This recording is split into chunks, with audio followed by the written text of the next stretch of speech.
jadi untuk yang beragama Islam, kita buka kelas kita dengan Ummul Kitab Al-Fatihah.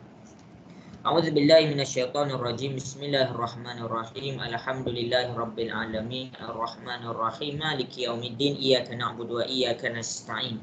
Ihdinas siratal mustaqim. Siratal ladzina an'amta 'alaihim ghairil maghdubi 'alaihim waladdallin. Amin. Okey, jadi untuk kelas kita hari ini kamu kena take note. Yang pertama, cikgu akan terangkan bahagian format. Yang kedua, cara menjawab. Dan ketiga adalah cikgu akan bagi tips untuk skor. Okey, jadi cara menjawab dengan tips tu berbeza. Okey, jadi kita akan pergi kepada kelas kita untuk hari ini. Okey, cikgu bagi tahu satu benda, cikgu takkan share set ni dalam WhatsApp. Cikgu takkan share set ni dalam WhatsApp. Okey. Jadi kamu kena fokus betul-betul recording ni, kena fokus betul-betul kelas kita ni. Sebab apa?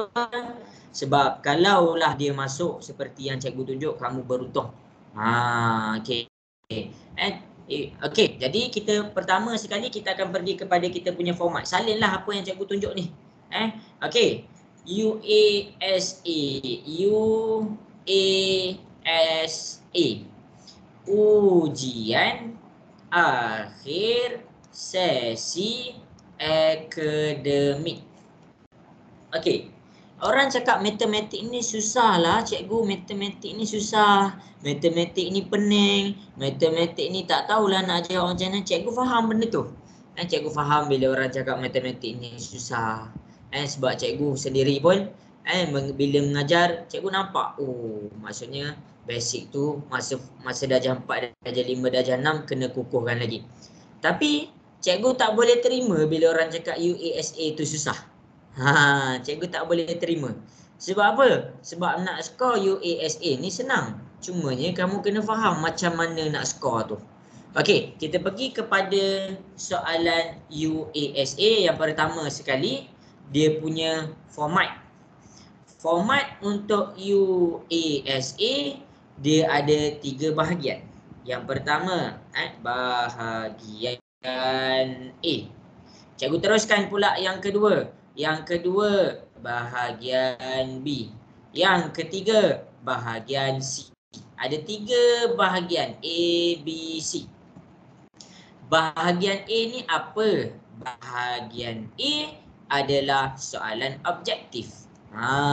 Soalan objektif. Bahagian B adalah soalan subjektif. Bahagian C pun subjektif. Jadi apa beza bahagian B dengan bahagian C ni? Nanti cikgu akan tunjuk secara detail apabila akhir kelas kita. Okey, bahagian A kita ada 20 soalan objektif. Maksudnya ada 20 soalan. 20 soalan dekat sini menandakan 20 markah. Suara cikgu jelas ke semua ataupun ada lag-lag? Suara cikgu jelas ke? Jelas. Okey, baik. Okey, kita pergi kepada soalan B. Soalan B pun 20 markah. Dan kita pergi kepada soalan C. Soalan C adalah 60 markah. Sekarang kita ambil kepada dia punya markah. Okey, kalau dekat A ada 20, kita letak 20. Tambah dekat B ada 20, kita letak 20. Tambah dekat C ada 60, kita letak 60. Cuba kamu tekan kalkulator 20 tambah 20 tambah 60. Dapat berapa?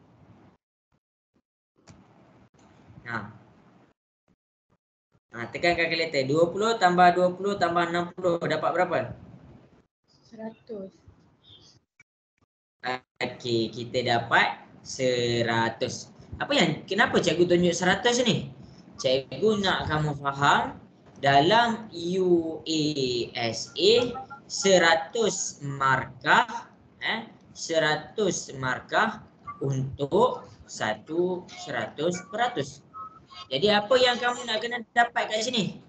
Kamu nak kena faham dekat sini adalah 1 markah bermakna 1%. Kamu ubah mindset kamu. Kamu ubah mindset kamu. Kamu fahamkan betul-betul. Selalunya orang cakap, alah 5 markah je pun hilang. Jadi kamu ubah perkataan tu, kamu ubah apa? Aku dah hilang sebanyak 5%. Jadi jangan membazir markah. Jangan membazir markah. Okey. Jelas ke semua dekat situ?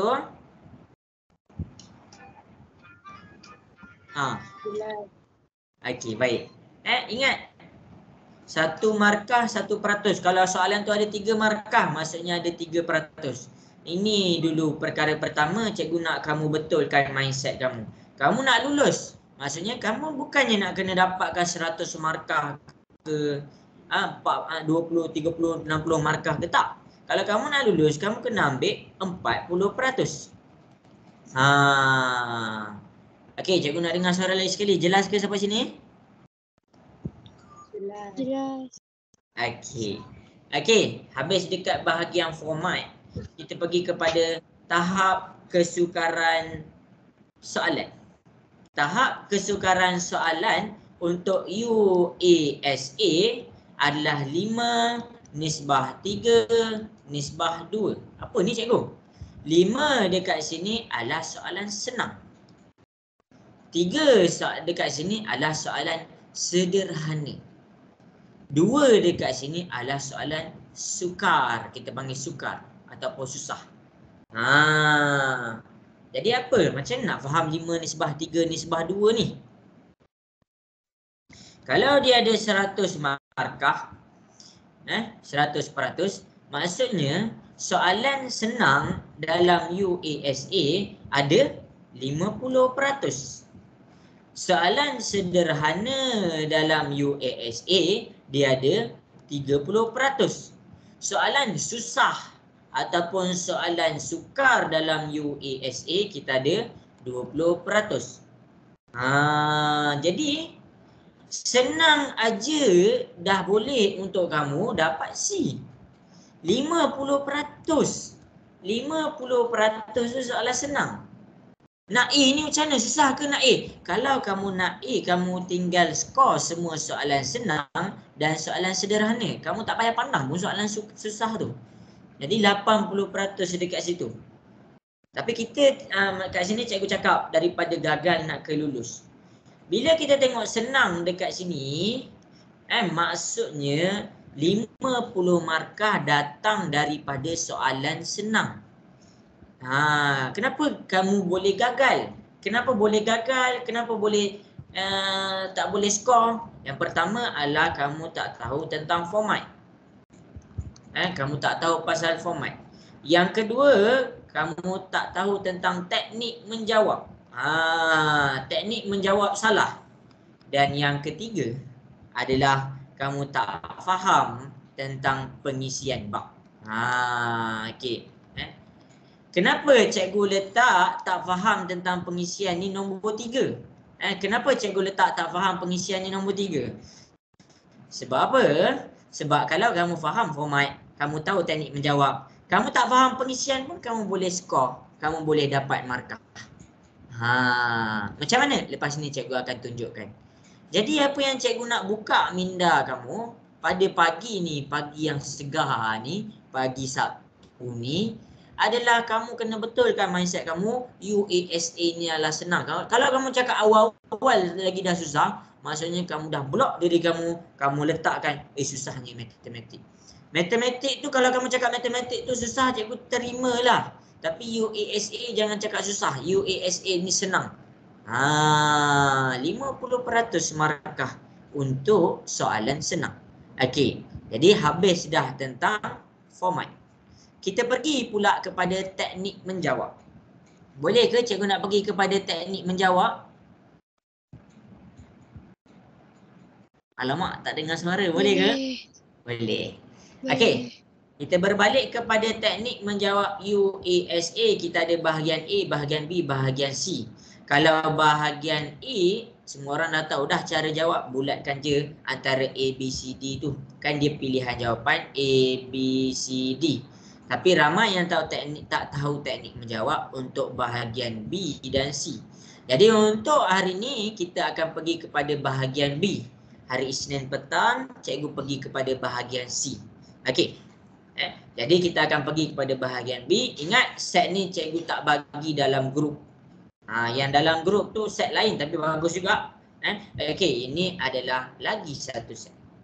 Bahagian B. Okey, bahagian B ni nak jawab macam mana? Okey, untuk hari ni kelas kita akan berlangsung secara setiap soalan cikgu bagi kamu masa 1 minit ataupun kurang, cikgu akan bagi kamu masa lah. Ikutlah. Cikgu akan bagi kamu masa untuk fikirkan idea, tajuk apa. Dan cuba jawab kalau ada kesempatan. Lepas tu cikgu akan jawab. Sebab cikgu nak jimat masa, cikgu akan jawab laju sikit lah. Jadi ambil serius apa yang cikgu nak ajar pada hari ni. Sebab cikgu akan ajar daripada gagal ke lulus. Dan daripada B ke A. Okey, jadi cikgu teruskan untuk bahagian B. Bahagian C ni Isnin minggu depan. Okey, kita pergi kepada ni soalan ni. Soalan kamu jangan ingat. Susah tak? Cikgu akan tunjuk. Cikgu tunjuk. Jangan risau. Okey, kita pergi kepada soalan bahagian B. Masing-masing tengok kepada soalan 1A. Cikgu nak kamu cuba jawab soalan 1A. Cuba dapatkan idea dalam menjawab soalan 1A. Cuba fikirkan. Yang ni cikgu bagi 15 saat je. Senang je soalan ni. Zarif, ada idea tak soalan ni Zarif?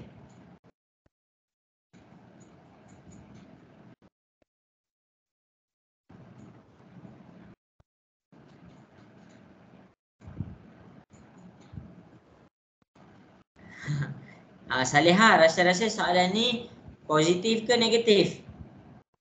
Negatif. Negatif, pandai. Sebuah syarikat mengalami kerugian. Bila dia cakap tentang rugi, maksudnya kita buat sesuatu yang tolak. Jadi kita bawa anak panah kita dekat sini, dah itu je. Ini dah markah. Kamu kalau nak skor, nak sayang markah tu, kamu jangan pandang 1 markah. Tapi kamu pandang dia 1%. Okey, maksudnya kamu dah dapat 1%. Tu lah senang ni. Senang. Ada 50 markah soalan senang. Jadi kamu jangan pelik kalau senang. Okey. Habis untuk 1A. Jelas ke semua untuk 1A? Boleh faham? Boleh. Okey. Baik, kita pergi kepada soalan 1B. Cikgu akan pergi kepada soalan 1B. Cikgu akan bagi masa untuk kamu selesaikan dalam masa 1 minit. Cuba buat.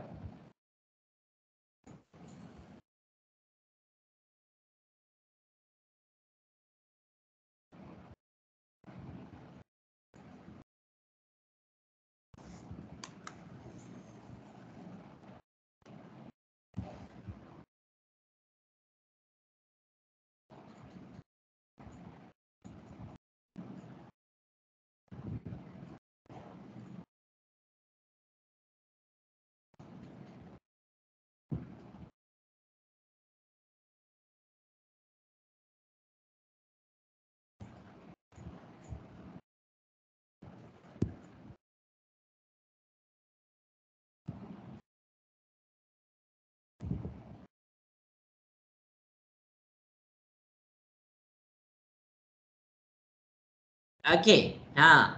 Habis dah. Okey. Jadi daripada soalan ni, cikgu nak tanya kamu. Soalan ni 1B ni dia bercakap pasal apa? Dia bercakap tentang faktor perdana. Maksudnya dalam faktor perdana, kamu salin kecil-kecil bab ni, kamu salin kecil-kecil tajuk ni. Tajuk ni periksa. Okey, faktor tu apa? Faktor tu cikgu dah terang banyak kali dah yang kamu bahagi 1 sampai 10 tu. Tapi perdana ni apa? Perdana ni adalah nombor-nombor faktor yang terdiri daripada nombor perdana. Nombor perdana tu apa? Cikgu dah ajar dah nombor perdana. Nombor perdana tu apa? Siapa tahu nombor perdana? Zarif, nombor perdana ni apa Zarif? Nombor yang tidak boleh dibahagi dengan nombor lain ataupun diri sendiri. Apa nombor perdana? Lupa? Ya.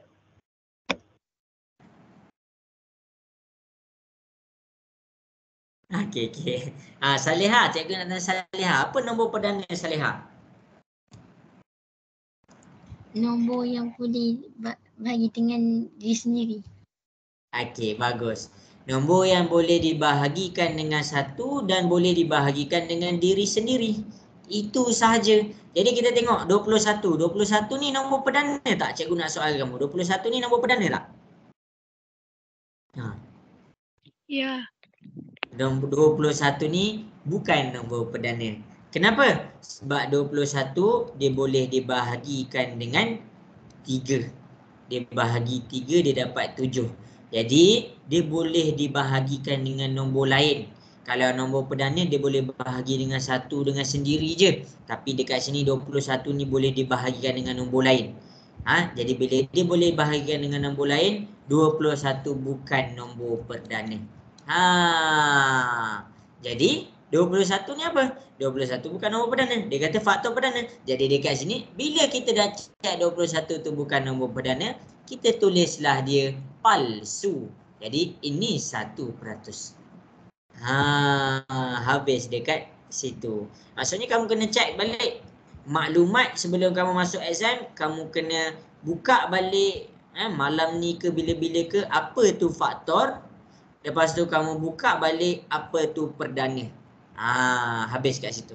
Okey, kita pergi kepada soalan nombor 2. Kita nak cek 210 diungkapkan dalam bentuk pemfaktoran perdana. Yelah, okey, kita nak 2 ni nombor perdana tak? Masing-masing cuba jawab. Nombor 2 ni nombor perdana tak?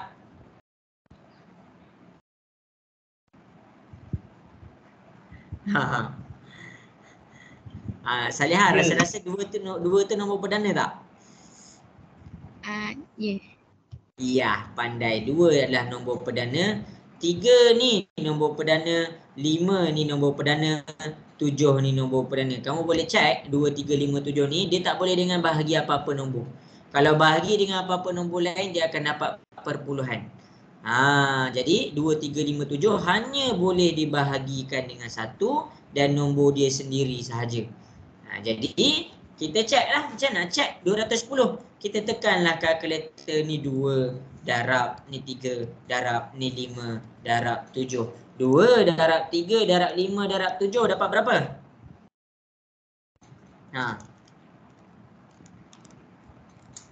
Cuba masing-masing tekan kalkulator dapat berapa? 210.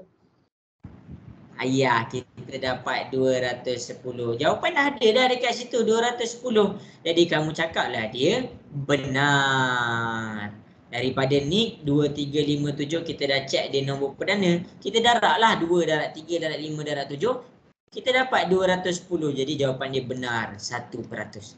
Itu je. Itulah UASA. Kamu yang pertama ni bukannya kita nak kena kira apa pun. Kita nak kena cek je 21 tu nombor perdana ke tak. Yang nombor 2 bukan nak kira sangat pun. 2, 3, 5, 7 kamu cek dia nombor perdana ke tak. Memang dia nombor perdana lah.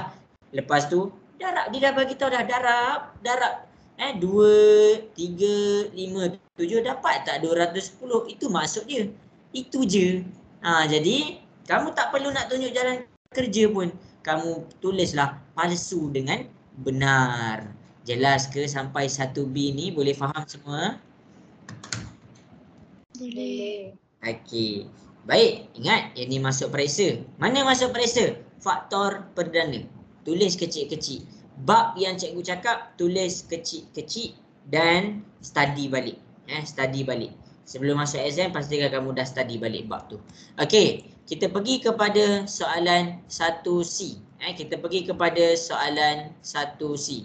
Tandakan right pada ketaksamaan linear. Okey. Jadi cuba selesaikan. Cikgu bagi masa untuk kamu semua berfikir. Bagi tahu cikgu apakah jawapan untuk soalan C.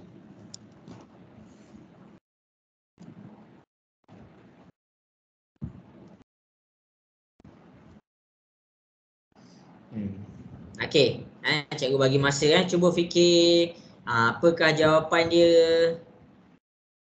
Okey, cuba fikir cuba fikir.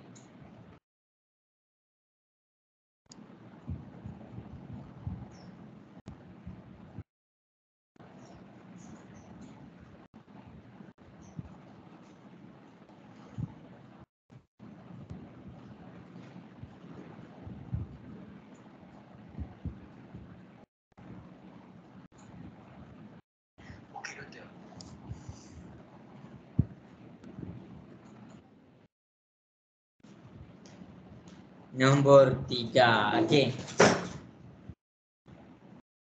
Okey.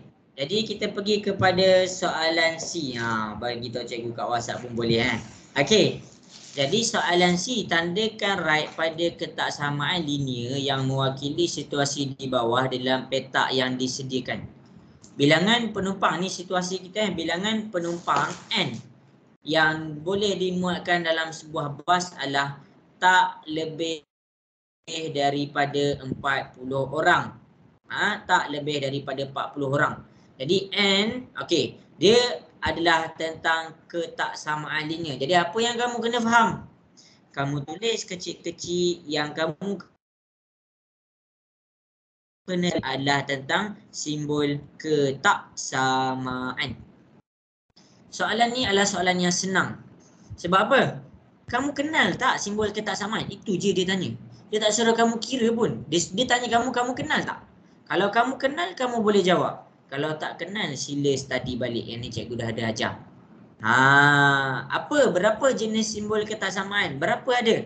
Ada 4 jenis. Yang pertama lagi besar, yang kedua lagi besar dan sama dengan, yang ketiga lagi kecil, dan yang keempat lagi kecil dan sama dengan.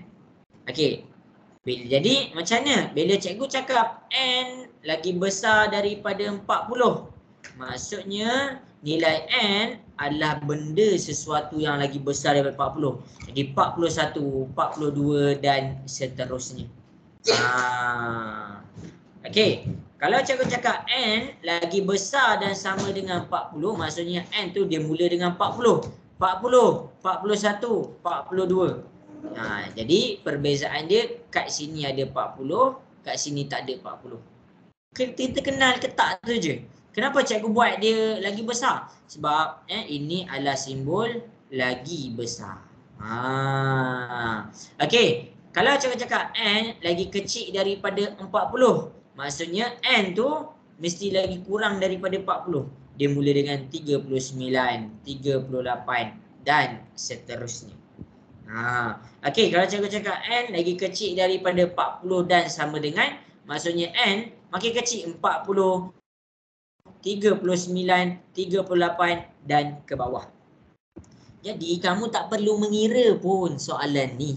Kamu tak perlu mengira pun. Pemeriksa ataupun dalam UASA ni dia nak tanya kamu kenal tak ni simbol ketaksamaan ni. Jadi nak kenal ni adalah ni cara cikgu tunjuk ni. Ini lagi besar, ni lagi kecil. Okey. Jadi dia tak lebih daripada 40 orang. Okey, jadi dia tak lebih daripada 40 orang. Kalau yang pertama ni kita tengok N lagi besar daripada 40. Ni 41, 42. 41, 42 kan dah lagi besar daripada 40. Okey, kalau kita tengok yang nombor 3, N lagi besar daripada 40. Ni 41, 42. Yang dia nak dekat sini tak lebih daripada 40 orang. Maksudnya makin kecil, makin kecil, makin kecil. Jadi jawab kedua, kamu right dekat sini, kamu dapat markah 1%. Jadi ini adalah soalan yang kamu jangan membazir markah. Dia hanya tanya kamu kenal ke tak? Kamu tak perlu kira pun. Jelas ke untuk soalan 1C? Boleh faham? Boleh. Okey. Jadi yang ini simbol ketaksamaan. Cikgu saya tak tahulah. Tak tahu tu maksudnya kamu lupa. Cikgu dah study dah ajar dah. Kalau kamu tak tahu, kamu tulis kecil-kecil. Yang cikgu bagi tahu ni simbol ketaksamaan. Kamu buat nota kecil-kecil. Yang ini adalah bab yang aku kena buka balik. Okey. Habis dekat soalan 1C. Daripada kelas ni bukan saja cikgu main jawab, kamu pun boleh study balik bab yang masuk pre-essay. Jadi kamu tak perlu fokus satu buku terus. Kamu just study bab yang cikgu tunjuk, yang berkaitan yang cikgu tunjuk sahaja. Jelas ke semua untuk 1C? Boleh faham? Boleh. Okey. Ni jawapan dia 1C. Okey, habis dekat situ. Okey, kita pergi kepada soalan 2A. Kita pergi kepada soalan 2A. Kita dah pergi kepada soalan 2 dah ni. Okey. Pada ruang jawapan, bulatkan jawapan bagi nilai P. Okey, cuba kamu berfikir macam mana nak jawab soalan ni. Cikgu tak nak jawab terus. Cikgu nak kamu berfikir dulu. Dapatkan idea dulu. Okey, cuba jawab. Cikgu bagi masa. Cikgu bagi masa.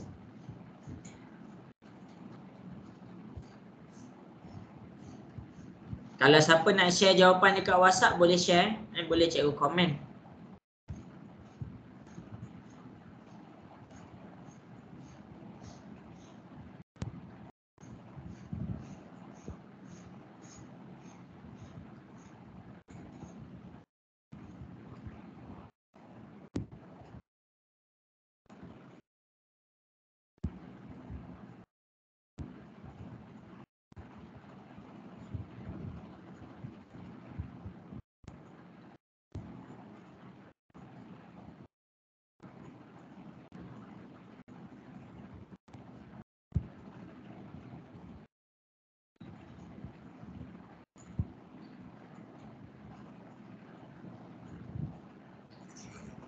Okey, habis dah masa. Zarif, rasa-rasa berapa jawapan dia Zarif? Sekejap. 5, 3 jap. 5 kali. Tak dengar. Kat Tak belah. Okey. Dia P yang 5 dengan 3 tu 75. Lepas tu jap Okey, cikgu ajar. Zarif tolong cikgu tekan kalkulator. Okey, 2A. 3. Dia tunjuk 3 dekat bawah. Kita letak 3. Darab 5. Ni 5. Ni 5. Darab 5. Ni 3. Darab 3. Ni 5. Darab 5. Ni 3. Darab 3. Cuba Zarif tekan kalkulator. Dapat berapa? 3,375. Iya, 3,375. Itu yang cikgu cakap, teknik menjawab. Boleh terus dah dapat markah 1%. Jadi soalan ni adalah soalan yang senang, yang jangan kamu membazir. Cikgu, saya tak tahulah tentang pokok faktor ni, kita panggil pokok faktor. Okey, tulis kecil-kecil dekat kamu punya mana-mana, buku ke apa ke, pokok faktor. Maksudnya yang ni kamu kena study balik. Apa ni pokok faktor? Dia macam ni je. 3 kan ada 1 anak panah, dia naik 3. Kalau 5, dia ada 2 anak panah. 5 dengan 5. Maksudnya 5 darab 5 dapat 25. Kalau ni 3 pergi ke sini 1 je, jadi dapat 3. Ni 5 dengan 3. Ada anak panah yang bersambung, kita dapat dia 15. Kemudian buat apa? Ni kan dia bersambung juga, 3 dengan 25. Kita dapat 3 darab 25, kita dapat 75. Ini 3 dengan 15. 3 darab dengan 15. 3 darab 15, kamu tekan kalkulator dapat 45. Jadi masing-masing cuba tekan 75 darab 45 dapat berapa? 75 darab 45 dapat berapa? Cuba tekan.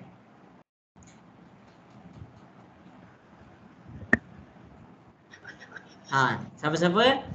75 darab 45.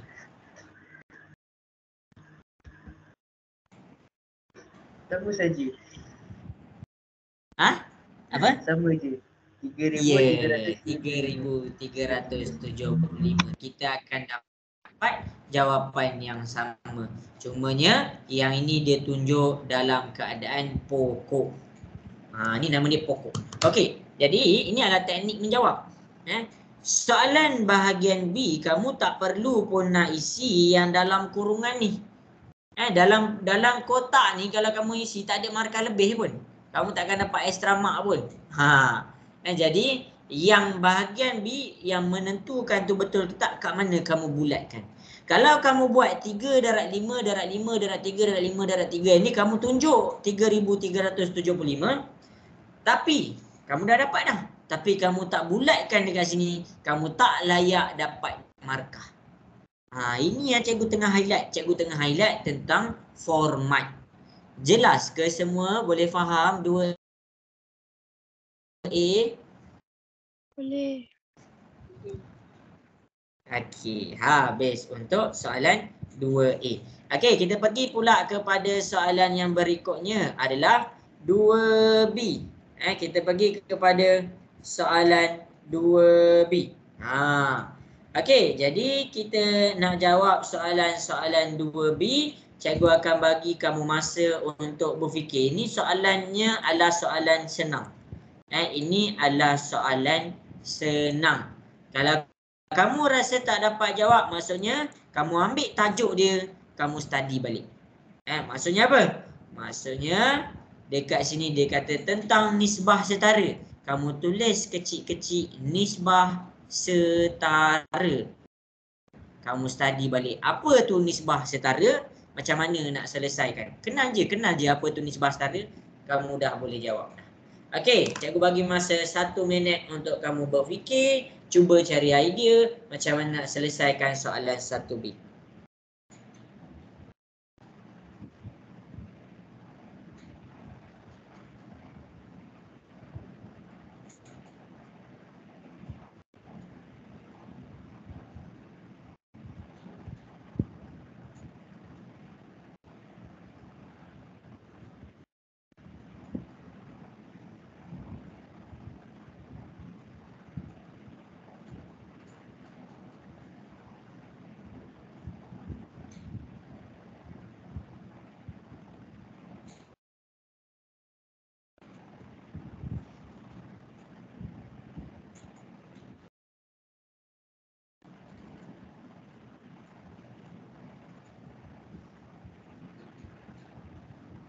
Okey, Zarif ada idea tak ni cara nak selesaikan?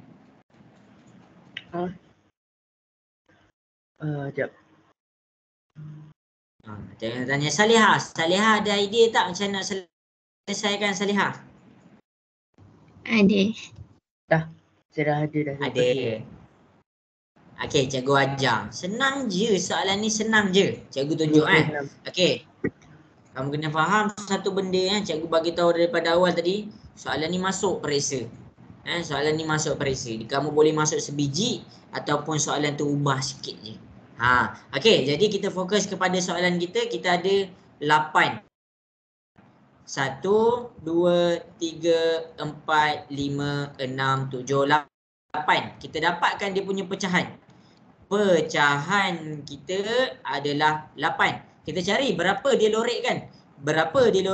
1, 2, 3, 4, 5, 6. Kita dapat 6/8. Kamu kena faham satu benda. Pecahan boleh ditukarkan kepada bentuk nisbah.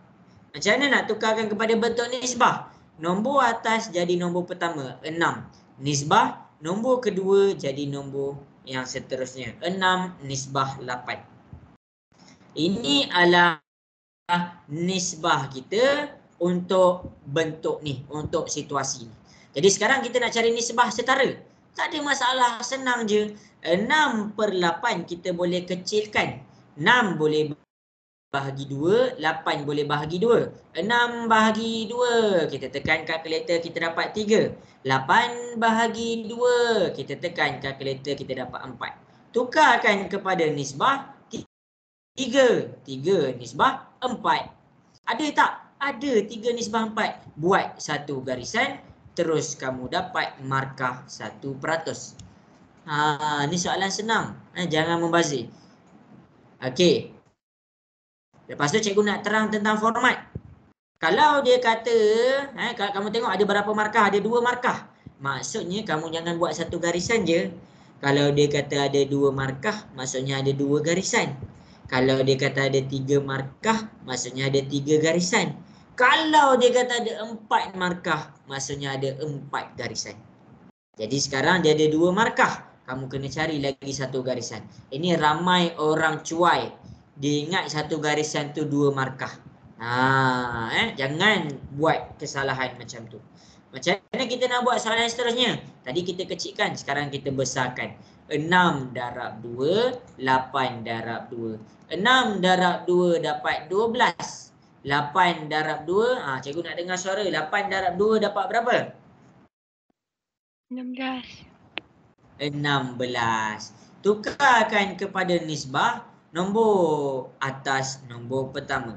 Nombor bawah nombor kedua. Ada tak? Ada. 12 nisbah 16. Ini dia nisbah setara.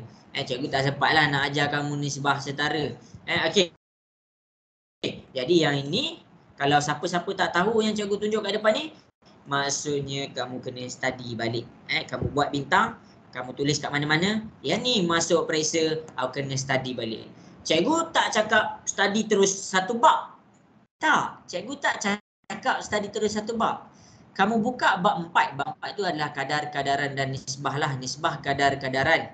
Kamu just cari nisbah setara tu yang mana, study yang tu je. Tu yang masuk cikgu, dapatkan apa tajuk yang masuk. Kalau tak masuk sebiji macam ni, maksudnya dia ubah sikit je soalan tu. Jelas ke semua untuk soalan B ni? Boleh faham? Boleh. Okey, okey. Jadi untuk soalan ni, salin ambil orang kata apa? Ambil maklumat daripada yang cikgu bagi tahu ni. Okey, soalan C. Kita pergi kepada soalan C. Kita pergi kepada soalan C. Cikgu pesan satu benda je, tolonglah jangan orang kata apa? Jangan lepaskan peluang ni. Soalan dah depan mata dah. Soalan dah depan mata dah. Kamu tinggal usaha je. Okey. Jadi cikgu tak suruh kamu jawab pun. Cikgu tak suruh kamu jawab. Kalau kamu sempat jawab lagi baguslah. Cikgu just kamu nak tengok soalan ni, kamu tanya jujur dengan diri kamu, ada tak idea nak buat soalan ni? Kalau kamu tak ada idea, maksudnya kamu dalam keadaan yang kena study lagi. Ini level kesukaran dia adalah sederhana. Sederhana. Okey. Cuba selesaikan. Tak payah selesaikan. Fikir. Ada tak idea? Kalau tak ada, tunggu cikgu bagi tahu ni topik apa. Lepas tu tengok macam mana cikgu selesaikan. Okey, cuba kamu fikirkan. 1 minit dari sekarang.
Saleha ada idea tak ni?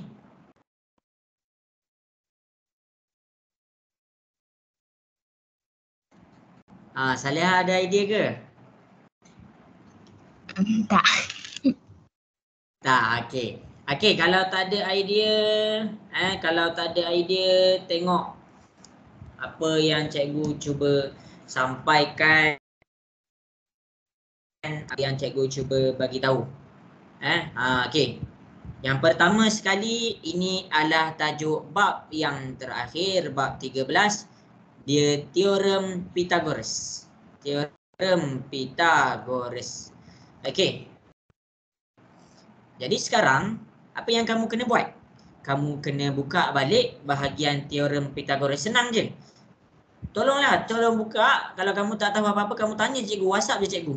Nanti cikgu bagi tahu. Okey. Teorem Pythagoras ni adalah satu teorem untuk cari panjang sisi bagi satu je bentuk, iaitu bentuk segitiga bersudut tegak. Mana segitiga bersudut tegak? Segitiga bersudut tegak adalah satu segitiga yang ada sudut 90 darjah. Sebagai contoh, untuk cari teorem Pythagoras, kamu tak boleh guna yang warna biru. Sebab apa? Warna biru dekat sini tak ada pun yang menunjukkan sudut darjah. Tak ada. Jadi kamu nak pakai teorem Pythagoras, kamu kena pakai segitiga yang ada sudut 90 darjah. Jadi cikgu akan tunjukkan jalan kerja dia. Senang je, tak susah pun. Kalau kamu rasa kamu belum study lagi pun, kamu boleh faham dah macam mana cikgu terangkan ni. Okey, teorem Pythagoras adalah, dia ada satu formula. Formula tu adalah formula yang senang saja. Cikgu akan tunjukkan. Cara nak pakai teorem Pythagoras. Yang pertama, ambil tips ni tau, ambil tips ni. Ni masuk periksa, ni masuk periksa. Yang pertama, kamu cek apa yang soalan nak. Sebagai contoh, dia kata apa? Hitung nilai QS. Kamu cari ini Q, ini S. Maksudnya dia nak panjang Q ke S. Itu yang pertama. Yang kedua, daripada panjang yang dia nak, kamu keluarkan satu bentuk segitiga yang ada sudut 90 darjah. Okey, cikgu keluarkan. Oh, maksudnya dekat sini, inilah segitiga yang kita kena pakai untuk dapatkan nilai QS. Yang seterusnya, keluarkan dia punya formula. Nak keluarkan dia punya formula, kamu kena cari segitiga kan dia ada tiga panjang kan. Cari nilai panjang yang paling panjang. Macam mana nak cari nilai yang paling panjang? Kamu cari 90 darjah. Tengok yang depan dia. Tu sisi yang depan 90 darjah tu adalah sisi yang paling panjang. Jadi mana? Sisi Q dengan S adalah nilai yang paling panjang. Jadi bila dia paling panjang, kita keluarkan sisi dia. Kalau paling panjang, dia duduk seorang-seorang. Jangan campur dengan orang lain. Okey, itu yang pertama. Okey, yang seterusnya, kan segitiga ada lagi dua sisi, iaitu QR dengan RS. Ikut kamu nak letak QR dulu ke ataupun RS dulu, tak ada masalah. Kamu boleh je letak QR tambah RS ataupun kamu boleh letak RS tambah QR, sama saja. Lepas tu kamu buat je kuasa 2, kuasa 2, kuasa 2. Inilah teorem Pythagoras. Jelas ke semua? Boleh faham step by step cikgu tunjuk tadi? Boleh. Okey, baik. Kemudian masukkan nilai QS kuasa 2 sama dengan QR. Okey, cikgu nak tanya kamu, QR dekat sini agak-agak berapa nilai QR? Berapakah nilai QR dekat sini? Ni soalan yang senang. Jangan tak boleh jawab. Berapakah nilai QR dekat sini? Macam mana nak dapatkan nilai QR tu? 9. 9. Macam mana dapat 9? 16/7. Ya, pandai. 16/7 kita dapat 9. Maksudnya QR adalah 9. Itu cara nak dapat 9. Okey, jadi cikgu dah dapat QR tu 9, cikgu masukkan QR sama dengan kuasa 2. Tambah RS. RS dia tak bagi nilai. Jadi ikut step yang tadi cikgu ajar. RS, kamu keluarkan panjang yang kamu nak cari. Itu yang pertama, RS. Kamu highlight betul-betul. Oh, ni panjang yang kita nak cari. Itu yang pertama. Yang kedua, daripada panjang yang kita nak cari, kita keluarkan segitiga bersudut tegak. Segitiga yang ada 90 darjah. Mana segitiga yang ada 90 darjah? Dekat sini, kamu boleh pakai segitiga yang ini. Kenapa cikgu tak pakai yang warna biru? Kalau yang warna biru cikgu dah guna kat sini tapi tak boleh nak cari RS. Tapi jadi dekat sini cikgu ambil cara nak cari RS pakai segitiga bersudut tegak pakai warna hijau ni. Boleh ke? Boleh. Selagi dia membentuk 90 darjah, selagi itu dia boleh dipakai.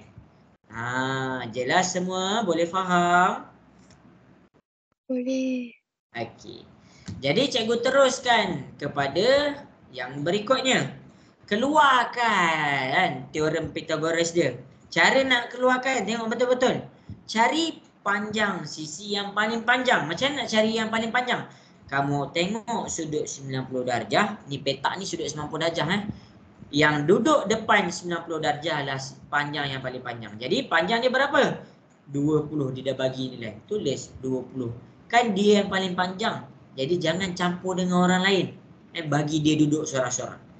Sama dengan kita ada yang seterusnya P ke R, R ke S. Ikut kamu. Kamu nak tulis mana dulu.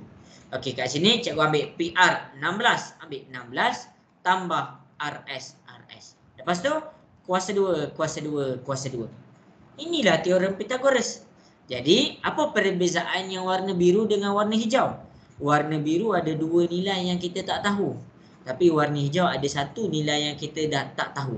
Jadi, bila ada 1 nilai kita tak tahu, kita boleh selesaikan. Macam mana? Okey, 16 ni positif, pindah ke sebelah. 20 kuasa 2 tolak 16 kuasa 2 sama dengan RS kuasa 2. Nak buat apa? Tekan je kalkulator. Tolong cikgu tekan kalkulator.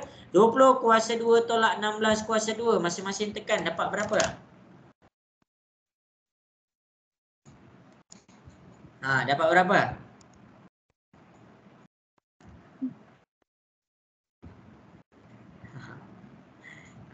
Arisha. Okey, kita dapat 144.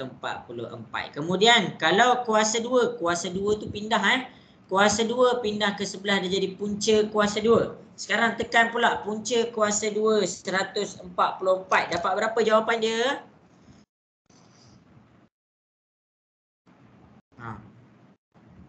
Tekan kalkulator je. Berapa? 12. 12. Jadi RS ni adalah 12. Kita boleh masuk, dah jumpa RS tu kita gantikanlah. QS sama dengan 9 kuasa 2 tambah. Ini RS kita dapat dia 12. 12 kuasa 2. Jadi kita boleh terus cari. Tekan je kalkulator. 9 kuasa 2 tambah 12 kuasa 2. Jadi kita tekan kalkulator 9 kuasa 2 tambah 12 kuasa 2. Dapat berapa?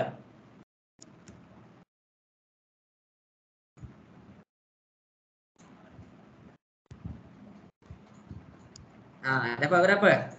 9 kuasa 2 tekan sebiji macam tu. Dapat berapa?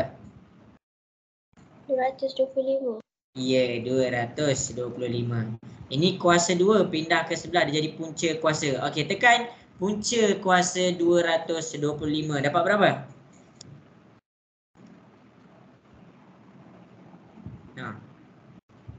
Tekan kalkulator. 15. Ya, kita dapat 15 cm. Ni ada 15. Jadi kita tik dekat sini 15. Betul. 1%.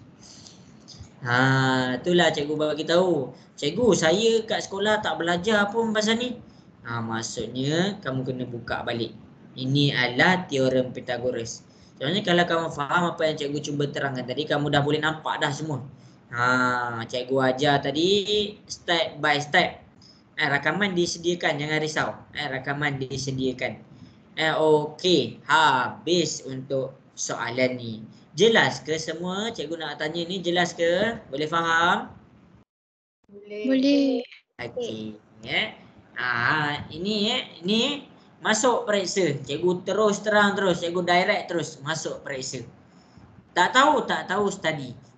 Benda dah ada depan mata, gunakan peluang ni. Study balik teorem Pythagoras, macam mana nak cari nilai, macam mana nak keluarkan. Kalau kamu faham apa yang cikgu cuba sampaikan tadi, sebenarnya tu dah cukup satu bab dah. Habis dekat situ. Okey, kita jawab pula soalan yang seterusnya. 3A, cikgu tak sukalah soalan ni. Ada orang dia tak suka soalan ni. Sebenarnya ni soalan yang senang je. Ini soalan yang kita dah selalu jawab. Kita dah buat kuis dah pasal ni. Cikgu dah siap buat kuis dah pasal ungkapan algebra ni. Okey. Tapi cikgu tak terus jawab. Cikgu bagi kamu masa 1 minit untuk hadamkan soalan ni. Sebab apa? Soalan ni masuk. Soalan ni adalah antara soalan yang paling banyak akan masuk. Tapi senang je. Senang je. 1 minit dari sekarang. Hadamkan. Baca, hadamkan.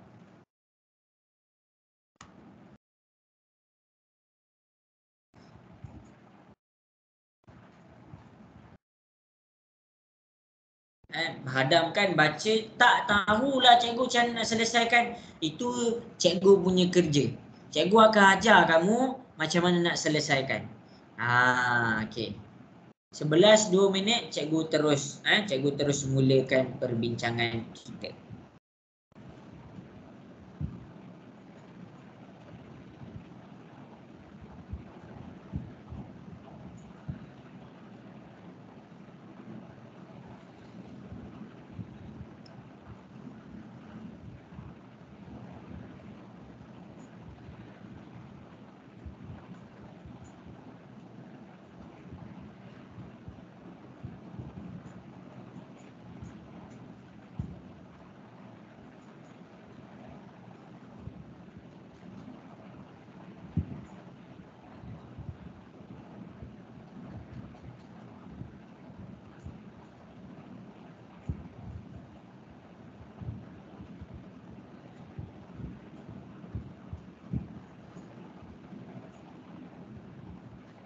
Okey. Sarah ada idea tak macam mana nak buat?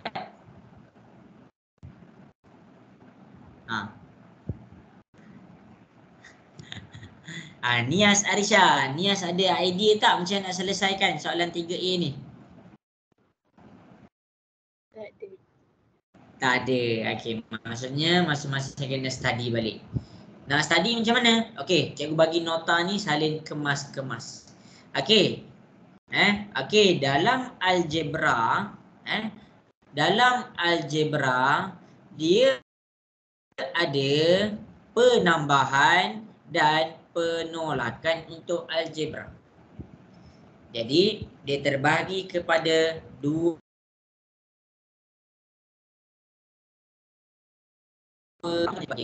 Dia ada 2 palang. Bahagian yang pertama kita panggil dia sebutan serupa. Ni sebutan serupa. Bahagian yang kedua dia kontra sahaja. Nama dia sebutan tidak serupa. Dia tidak serupa. Apa tu sebutan serupa? Sebutan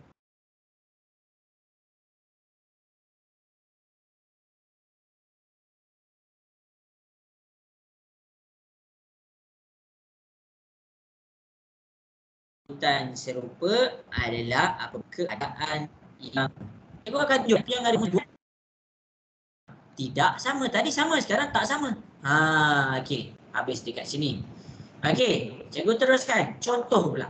Contoh dia sama macam mana cikgu? Okey, 5A dengan 3A.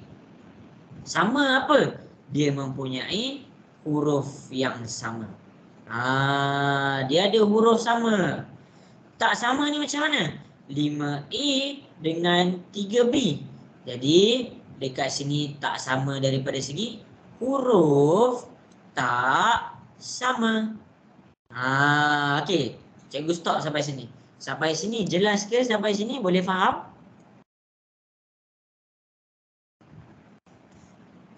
Boleh.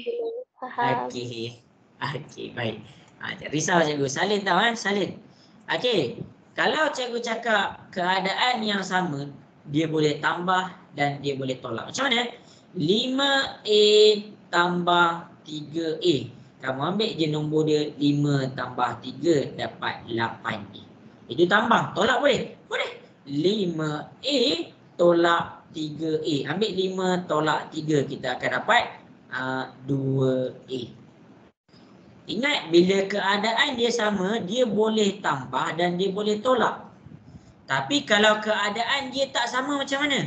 Kalau keadaan dia sama, kalau kamu buat 5A tambah 3B, kamu akan dapat benda yang sama. Kamu akan dapat 5A tambah 3B juga.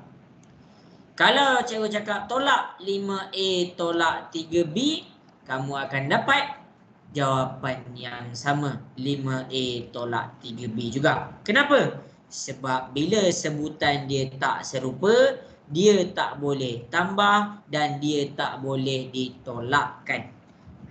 Jadi apa yang hint cikgu bagi kat sini? Yang boleh ditambah dan ditolakkan adalah apabila dia mempunyai huruf yang sama. Jelas ke semua? Boleh faham kat situ? Sampai situ dulu. Jelas? Boleh faham? Boleh. Okey. Cikgu bagi lagi satu nota. Kenapa cikgu nak kena bagi lagi satu nota? Cikgu akan bagi lagi satu nota adalah sebab dia ada kurungan. Ni ada kurungan, ini ada kurungan.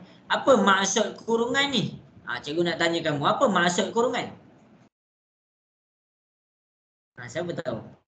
Zarif, apa maksud kurungan Zarif?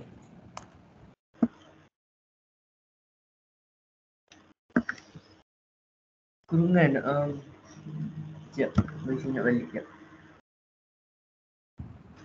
Apa maksud kurungan? Kalau macam contoh lah kan, macam ada soalan 5 tambah 3 lepas tu pula lepas 3 tu ada kurungan B tolak 4 dan kurungan tu dia kena kalikan dengan 3. Itulah yang saya ingat. Kurungan maksudnya darab tu je. Boleh lah. Kurungan maksudnya darab. Sekarang ni kalau kita tengok belakang kurungan ni, dia darab apa? Darab yang belakang kurungan. Kan belakang kurungan ni simbol.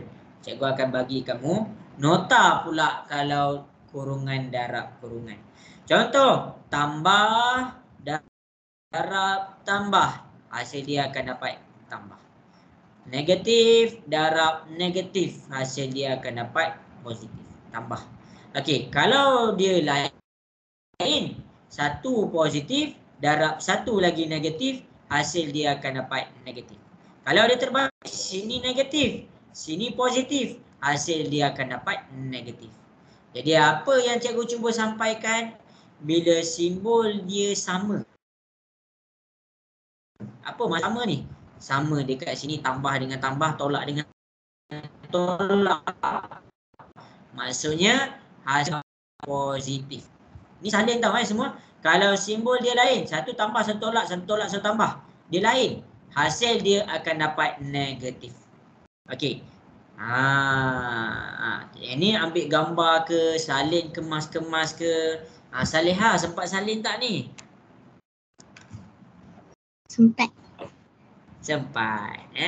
Okey, kalau tak sempat, siapa-siapa tak sempat ambil gambar. Cikgu nak pergi kepada soalan. Okey, kita pergi kepada soalan. Jadual di bawah menunjukkan beberapa operasi penambahan dan penolakan yang melibatkan ungkapan algebra. Penambahan dan penolakan. Tadi, nota tadi cikgu dah bagi. Berdasarkan ungkapan di atas mana? Ada ni, ada ni, ada ni, ada ni. Kalau kamu tak nampak, cikgu buat. Ni A, ni B, ni C, ni D. Okey, tentukan ungkapan algebra yang setara dengan, maksudnya kamu kena selesaikan. Kamu akan dapat XY tolak 7RS tolak S. Kita cuba buat A dulu. Cikgu keluarkan A. Negatif 6XY tolak dalam kurungan 8RS tolak 7XY. Tutup kurungan tambah dalam kurungan RS tolak S. Kalau ada kurungan, ingat cakap cikgu, selesaikan kurungan dulu. Kurungan tu apa? Kurungan tu darab. Darab apa? Darab benda yang duduk belakang kurungan. Sebagai contoh, tengok betul-betul. Negatif 6XY, belakang kurungan ni simbol. Jadi, sebab itulah cikgu tunjuk simbol ni. Cikgu tak tunjuk saja-saja. Jadi, bila cikgu tunjuk simbol, ini positif tau. Negatif darab positif, kan dia lain. Bila dia lain, hasil dia akan dapat tolak. Tolak 8RS. Tolak dengan tolak. Tolak dengan tolak sama ke lain? Cikgu nak tanya kamu semua. Tolak dengan tolak sama ke lain? Tak sama. Sama. Sama. Bila sama dia dapat tambah. Itu je. 7XY. Itu je cara buka kurungan. Okey, yang ni kan kalau dia tak tulis apa-apa dia sebenarnya tambah tau. Tambah dengan tambah. Kan sama. Jadi bila dia sama dia akan dapat tambah. Tambah RS. Yang ni macam mana?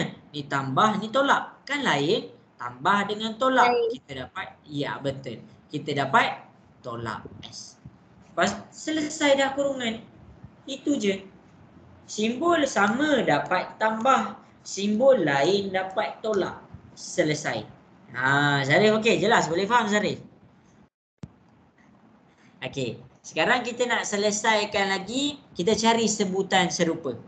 Nak cari sebutan serupa macam mana? Cikgu dah bagi nota jadi, cari huruf yang sama. XY, dia dengan XY. Bila kita dah tengok sebutan yang sama, kita keluarkan nilai dia.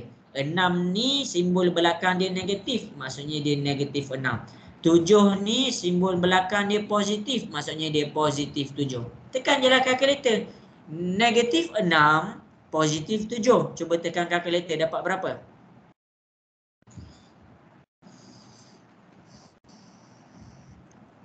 Negatif 6, positif 7, dapat berapa?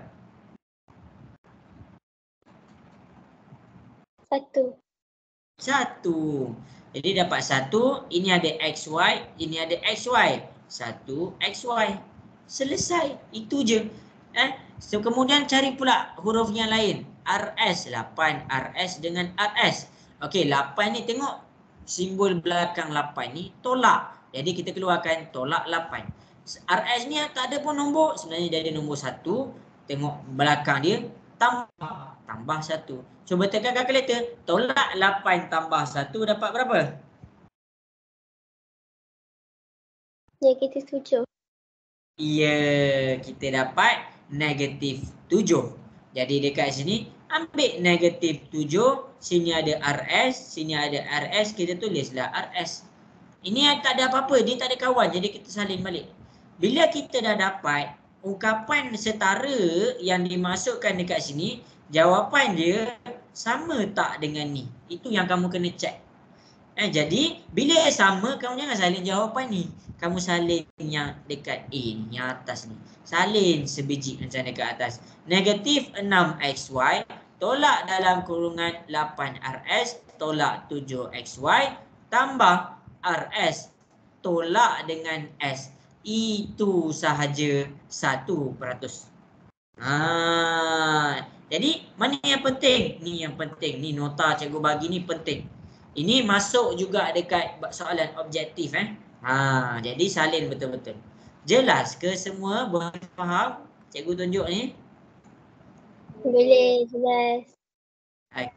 Okey, bagus. Okey, selesai ni. Cikgu nak masing-masing cuba buat soalan D. Ni D dia. Cikgu buat S tambah 9XY tolak 2RS. Tolak 2S tolak 8XY tambah 5RS. Ni kalau tak ada simbol depan dia maksudnya dia tambah tau. Okey, cuba selesaikan yang ni. Yang D ni. Cikgu nak kamu selesaikan, ambil gambar hantar dekat cikgu. Cikgu bagi masa 3 minit. Cikgu nak tengok kamu faham ke tak faham. Dia lain tau bila kita cuba buat. Bila cikgu buat kat depan, bila cikgu dapat jawapan kamu faham. Tapi dia ada satu keadaan bila kamu tak cuba buat, bila tak pernah cuba buat, just dengar je penerangan cikgu, kamu percayalah cakap cikgu, kamu takkan boleh buat.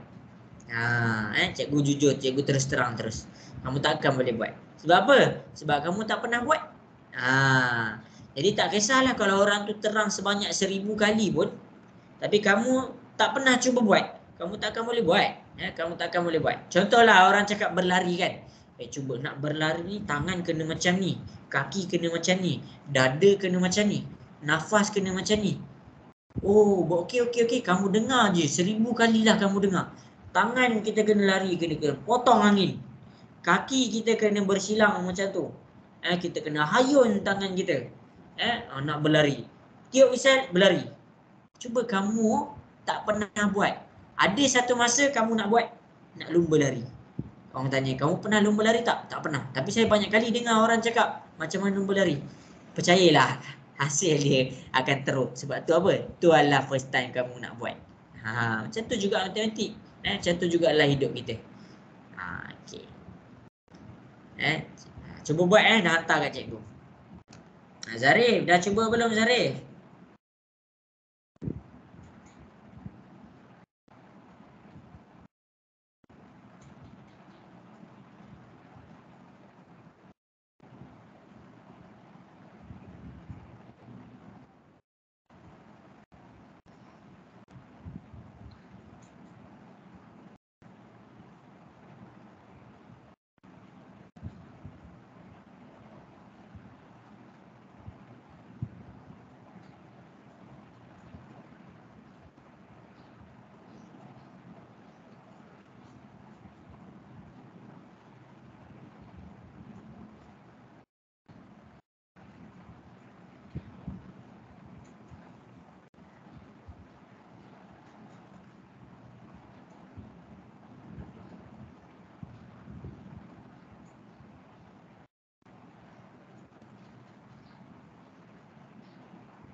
Salihah dapat buat tak tu Salihah?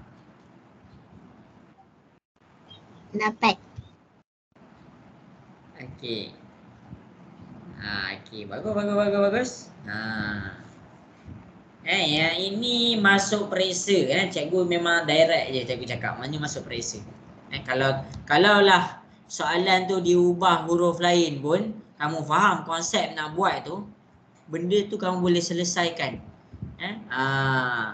Nias dapat buat tak Nias? Tak.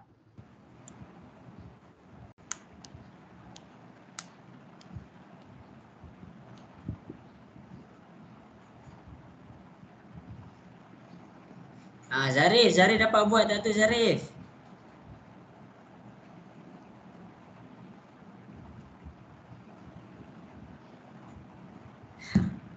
Okey. Jadi cikgu akan Darren. Zarif keluar. Darren dapat buat ke Darren? Darren dapat buat tak Darren?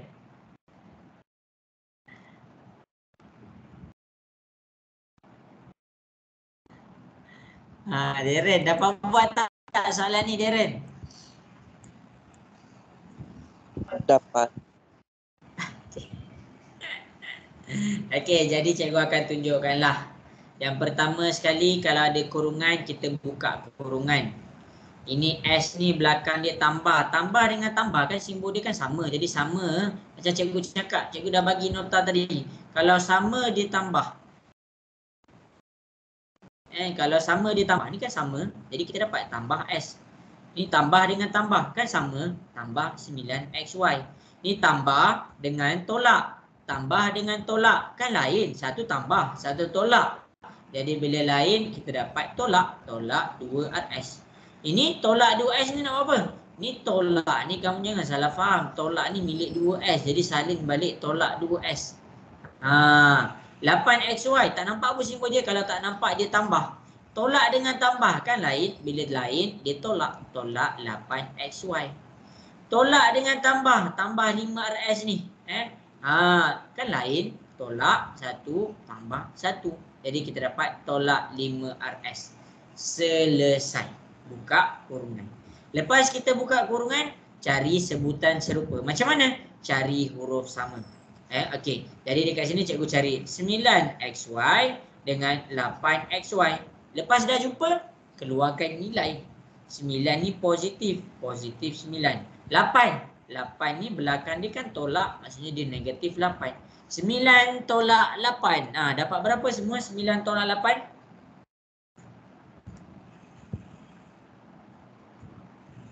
Ha, 9 tolak 8. Dapat berapa 9 tolak 8? Hai, ada orang ke? 1.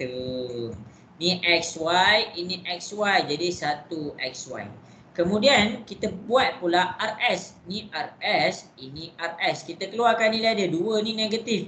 Negatif 2. 5 ni negatif. Negatif 5. Negatif 2. Negatif 5. Tekan kalkulator dapat berapa?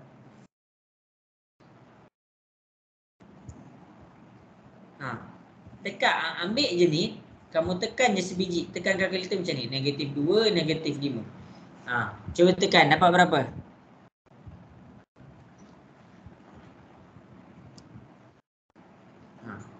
Ada ke orang? Dapat tak tu?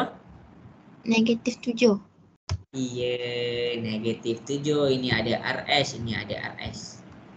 Last kali. Ini S. Maksudnya S sebenarnya dia positif 1. Ini negatif 2S. 1 tolak 2. 1 tolak 2. Tekan kalkulator. 1 tolak 2. Kamu akan dapat negatif 1. Sini S, sini S. Kamu salin balik S. Jadi dekat sini kita cek sama tak? XY dengan 1XY ni sama Negatif 7RS. Ni negatif S, ni negatif 1. Sama je. Jadi yang kamu kena salin, jangan salin yang ni. Salin D ni. Salin sebiji dekat sini. S tambah 9XY tolak 2RS. Dalam kurungan tolak 2S tolak 8XY tambah 5RS. Satu lagi markah. Jelas ke semua? Boleh faham? Boleh. Okey.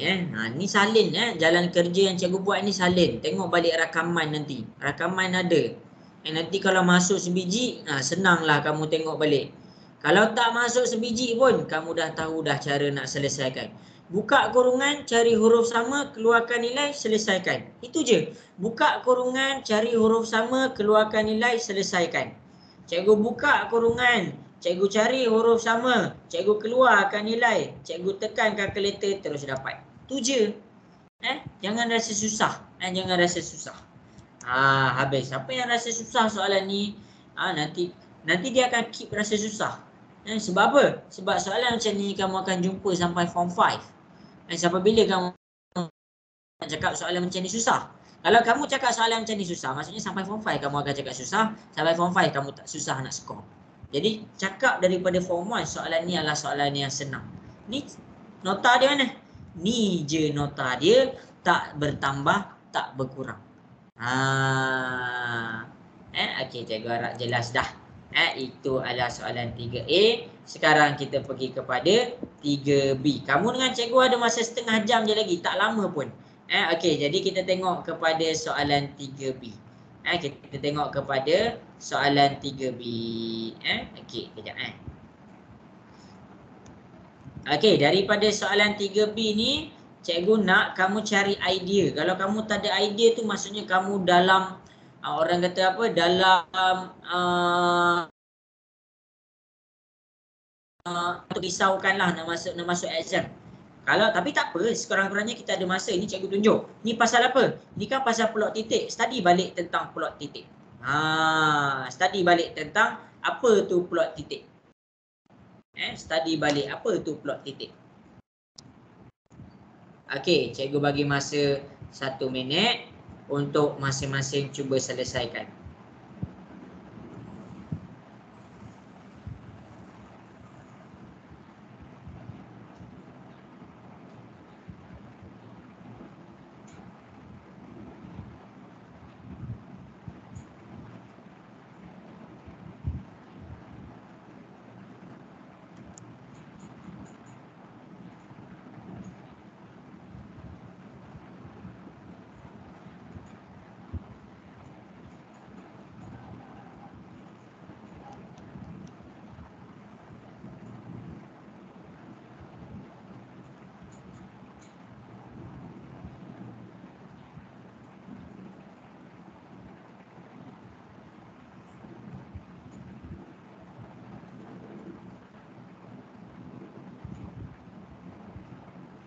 Salihah ada idea tak soalan ni? Ada. Okey. Jadi cikgu akan tunjukkan cara nak selesaikan. Yang pertama, cikgu akan ajar kamu cara baca plot titik. Jadi fahamkan ni cara nak baca ni? Okey, tengok cikgu ajar dulu cara nak baca dia. Okey, sekarang ni kita nak baca plot titik. Plot titik menunjukkan tempoh masa dalam jam. Mana? Ni, tempoh masa dalam jam. Apa tu? Okey. Oleh sekumpulan murid untuk buat ulang kaji dalam satu kelas. Maksudnya tempoh jam diulang kaji. Macam mana nak baca? Okey. Tengok. 1 dekat sini maksudnya 1 jam. Apa yang 1 jam dekat situ? Berapa orang 1 jam ulang kaji? Berapa orang murid yang ulang kaji sebanyak 1 jam? 1, 2, 3, 4. Ada 4 orang murid yang telah mengulang kaji sebanyak 1 jam. Itu cara baca dia. Kalau yang seterusnya ni apa ni? Ini maksudnya 1 jam setengah. Berapa orang murid ulang kaji sebanyak 1 jam setengah? 1, 2, 3, 4, 5. Ada 5 orang murid yang telah mengulang kaji selama 1 jam setengah. Ini 2 jam setengah, ada 3 orang murid, 3 jam. 3 jam diulang kaji tu. 3 jam diulang kaji. Ada seorang murid. Ni 3 jam setengah, lama diulang kaji. Jadi ada berapa orang murid yang ulang kaji lama ni? Ada 2 orang murid yang ulang kaji lama. Iaitu 2 orang murid. 3 jam setengah, 2 orang murid. Sampai situ cara nak baca plot titik. Jelas ke semua cara nak baca plot titik tu? Tak jelas. Tak jelas? Kurang jelas ke? Ya. Ya, okey. Macam ni. Dekat titik ni, dia kata plot titik menunjukkan tempoh masa dalam jam yang diambil oleh sekumpulan murid untuk buat ulang kaji. Okey. Jadi, yang nombor-nombor bawah ni tempoh masa ulang kaji. Tempoh masa untuk ulang kaji. Okey. Ni satu ni apa? Ini dia tengok jam. Kan dalam ni kan jam. 1 ni maksudnya 1 jam. 1.5 ni maksudnya 1 jam setengah. 2 ni apa? Maksudnya 2 jam. 2.5 ni apa? Maksudnya 2 jam setengah. Kalau kamu tak faham kenapa 2.5 tu cikgu panggil setengah, 0.5 kan setengah. 3 ni apa? 3 ni adalah 3 jam. 3.5 tu adalah 3 jam setengah. Okey, sampai situ jelas faham? Sampai situ boleh faham ke sampai situ? Faham. Okey. Okey, tengok diambil oleh sekumpulan murid kelas 1 Maliki. Jadi, ni adalah titik-titik ni adalah bilangan murid. Bilangan murid. Murid apa? Murid kelas 1 Maliki. Jadi, berapa orang murid dekat yang dah study selama 1 jam? 4 orang murid. Macam mana cikgu dapat 4 orang murid? Cikgu kira titik dia. 1, 2, 3, 4. 4 orang murid yang dah ulang kaji pelajaran sebanyak 1 jam. Sebab apa? Sebab 1 dekat belah bawah ni. Itu cara baca dia. Jelas ke? Boleh faham? Boleh faham. Itu cara baca dia. Okey, habis. Okey, jadi kita terus pergi kepada soalan. Cikgu dah ajar dah cara nak baca plot titik. Kita pergi kepada nak jawab soalan. Berapakah peratus? Dia tanya peratus. Bilangan murid yang peruntukan sekurang-kurangnya 2 jam untuk buat ulang kaji. Bila dia cakap sekurang-kurangnya 2 jam. Sekurang-kurangnya 2 jam. Mana 2 jam? 2 jam ni dekat tengah ni. Okey, bila dia cakap sekurang-kurangnya 2 jam, cikgu nak tanya kamu. Bila dia cakap sekurang-kurangnya 2 jam, cikgu nak kena ambil lebih daripada 2 jam ataupun kurang daripada 2 jam? Boleh bagi tahu cikgu? Cikgu nak kena ambil 2 jam. Kurang daripada 2 jam. Okey, kurang daripada 2 jam. Okey. Cikgu bagi satu situasi. Okey, hari raya kan? Hari raya. Kamu kan hari raya kan orang bagi duit raya. Okey, ada orang kaya datang jumpa kamu. Ada orang kaya datang jumpa kamu. Dia bagi duit raya 50 sen. Kamu marah. Kamu cakap apa? Ish, sekurang-kurangnya bagilah RM1. Adakah kamu minta bawah daripada RM1? Cikgu nak tanya kamu. Adakah kamu minta bawah daripada RM1? Tak. Tak. Sama juga dengan situasi ni.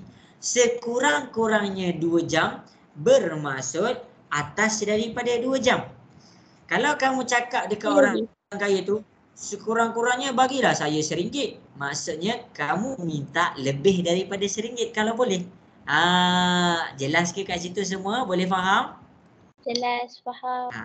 Bila cikgu cakap sekurang-kurangnya 2 jam, 2 jam tu paling sikit. Jangan tertipu dengan soalan. Ini format cara dia nak treat student. Jadi sekurang-kurangnya 2 jam adalah maksudnya dia lebih daripada 2 jam. Ada berapa orang murid dah study lebih daripada 2 jam? 3, 1, 2. 3 tambah 1 tambah 2. Murid yang dah study sekurang-kurangnya 2 jam, maksudnya lebih daripada 2 jam, ambil ni 3 tambah dengan 1 tambah dengan 2, kita dapat 6. 6 orang murid dah study lebih daripada 2 jam. Sampai situ jelas ke semua? Boleh faham? Boleh, faham. Okey, sekarang dia minta sekarang ni adalah peratus.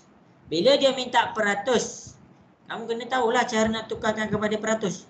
Kalau kamu nak kena tukarkan kepada peratus, kamu kena dapatkan jumlah murid. Okey, cikgu ajar. Jumlah murid, ada berapa jumlah murid dekat sini? Kita kira semua titik. Sini 4, sini 5. 4 tambah 5, sini 3 tambah 3, sini 1 tambah 1 tambah 2. Okey, cuba tekan kalkulator. 4 tambah 5 tambah 3 tambah 1 tambah 2 dapat berapa?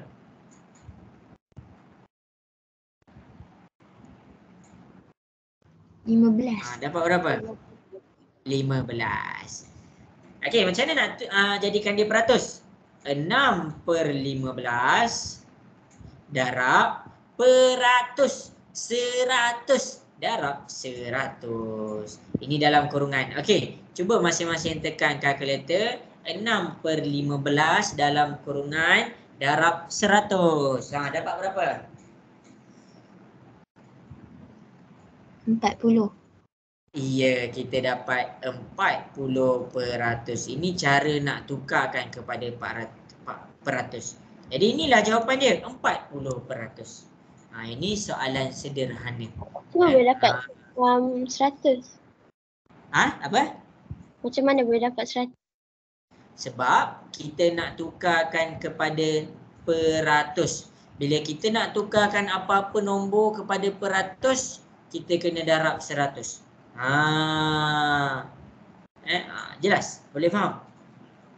Boleh. Faham. Okey, itu cara nak tukarkan kepada peratus. Okey. Cikgu ajar Okey, sebab ada soalan cikgu ajar. Okey, contohlah cikgu bagi tahu kamu semua nak tukarkan kepada peratus.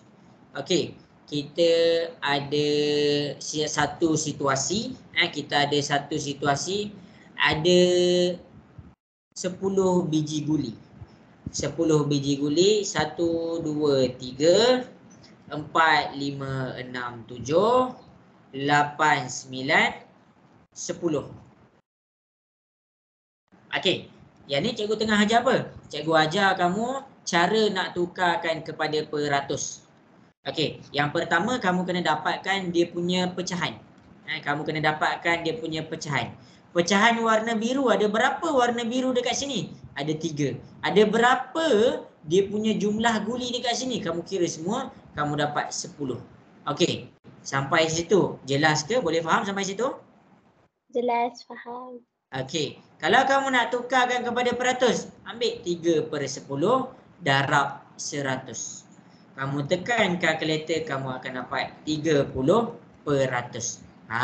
Cuba tekan, dapat tak 30%? Dapat tak? Cuba tekan.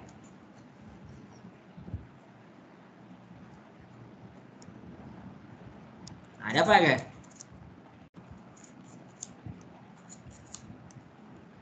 Dapat tak tu semua?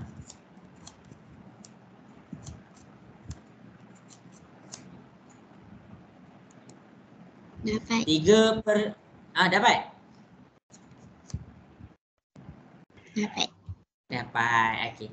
Jadi warna biru ni maksudnya adalah 30%. Warna hijau ni berapa peratus kamu agak? Rasa-rasa berapa peratus warna hijau? Yang pertama, iya 40%. Warna merah ni agak-agak berapa peratus agak-agak? 20%. 20%. Warna hitam ni berapa peratus agak-agak? 100%. 10%.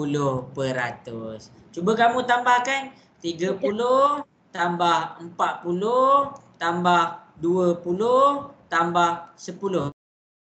Cuba tekan kalkulator. Dapat berapa? 100. 100. Itu maksudnya peratus. Maksudnya apa? 30 per 100. 40 per 100. 20 per 100. 10 per 100. Itu masuk peratus. Per 100. 30% boleh ditulis dalam keadaan 30 per 100. Ini untuk peratus. Okey, habis dekat situ. Okey, saja je. Itu cikgu tambah. Cikgu apa orang kata? Cikgu bagi maklumat lah. Cikgu bagi maklumat. Okey, cikgu dengan kamu ada masa sikit je lagi. Okey, kita kalau boleh nak habiskan ni tau. Okey, kita bahagian B. Okey, kita cuba buat soalan nombor 2. Cikgu bagi kamu masa 1 minit untuk berfikir. Cikgu bagi kamu masa 1 minit untuk berfikir. Dapatkah idea macam mana nak selesaikan soalan ni? Cuba selesaikan soalan ni. Cikgu bagi masa 1 minit. Fikir. Ingat tahu soalan yang cikgu tunjuk ni bukan cikgu main petik je.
Okey, habis. Saliha, ada idea tak ni cara nak buat ni? Tak ada. Tak ada. Okey. Jadi cikgu akan tunjukkan. Cikgu baca. Cikgu baca slow-slow. Cikgu nak kamu dapat idea. Sebelum peperiksaan ni plot titik ni macam tadi cikgu dah ajar. Sebelum peperiksaan, setiap murid perlu menambah masa untuk mengulang kaji sebanyak 1 jam. Maksudnya tadi ada 4 orang murid dah ulang kaji sebanyak sejam. Dia tak boleh ulang kaji sejam. 1 ni tambah 1 lagi jam. Jadi dapat 2 jam. Yang ni dia dapat 2 jam setengah. Kita tambah lagi 1.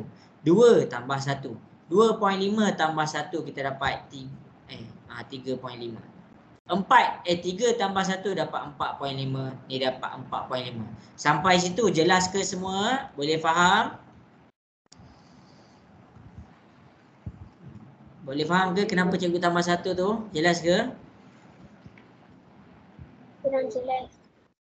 Kurang jelas. Okey. Sebelum peperiksaan, setiap murid perlu menambah masa untuk pelajaran. Tadi cikgu tunjukkan. Yang tadi ini adalah tempoh dia ulang kaji kalau tak periksa. 1 jam, 1 jam setengah, 2 jam, 2 jam setengah, 3 jam, 3 jam. Sekarang ni nak periksa. Bila nak periksa macam biasalah orang akan study lebih sikit. Jadi 4 orang murid tadi yang study sejam tadi dia tambah lagi sejam untuk dia punya study. Untuk masa dia ulang kaji. Jadi sebab itulah dekat sini daripada 1 jadi 2. Dan yang lain cikgu tambah 1. Okay. Master jelas ke semua? Jelas. Jelas ke? Ini soalan tau, ini soalan. Ini soalan. Okey, bagus. Hitung jumlah bilangan murid yang memperuntukkan masa kurang daripada 4 jam. Cikgu cakap kurang dari 4 jam. Bila cikgu cakap kurang daripada 4 jam, kita kena ambil lebih 4 jam ke bawah daripada 4 jam? Bawah pada 4 jam. Sebab dia kata kurang. Betul. Kalau kita cakap kurang, kita ambil bawah. Kalau dia cakap sekurang-kurangnya, kita ambil lebih. Ingat tips tu, masuk periksa masuk periksa. Kurang daripada 4 jam, ni 4 jam, tak nak 4 jam. Dia nak kurang daripada 4 jam. Jadi dia tanya berapa bilangan murid yang study kurang daripada 4 jam. Jadi kita kira lah sini ada 4 orang murid. 1, 2, 3, 4. Sini ada 5. 1, 2, 3, 4, 5. Sini ada 3. 1, 2, 3. 4 tambah 5 tambah 3 kita dapat 12 orang murid yang ulang kaji sebanyak kurang daripada 4 jam. Ini jawapan dia. Jelas ke semua? Boleh faham? Boleh. Okey. Bagus. Okey, selesai. Cikgu akan pergi kepada soalan lagi sikit lagi 4A. Okey. Kita pergi kepada soalan 4A. Kita ada masa lebih kurang beberapa minit sahaja. Tengok. Cikgu tahu ni, mesti ramai lupa ni. Mesti ramai lupa ni. Okey, padankan setiap garis lurus yang betul. Okey. Mesti ramai lupa. Jadi dekat sini, kalau kamu rasa kamu lupa dan kamu nampak cikgu tengah tunjuk kat depan ni, maksudnya study balik. Apa ni? Nama dia adalah nama sudut. Itu je. Mana nak study? Okey, kalau siapa ada buku teks, boleh buka buku teks. Cikgu akan tunjukkan buku teks matematik tingkatan 1. Kita pergi kepada bumi gemilang kejap. Sudut dan garis bab 8 semua bab 8. Kita pergi kepada bab 8. Okey, ni buku teks kamu Okey, jadi dekat sini sudut dan garis masing-masing boleh scroll terus pada rumusan.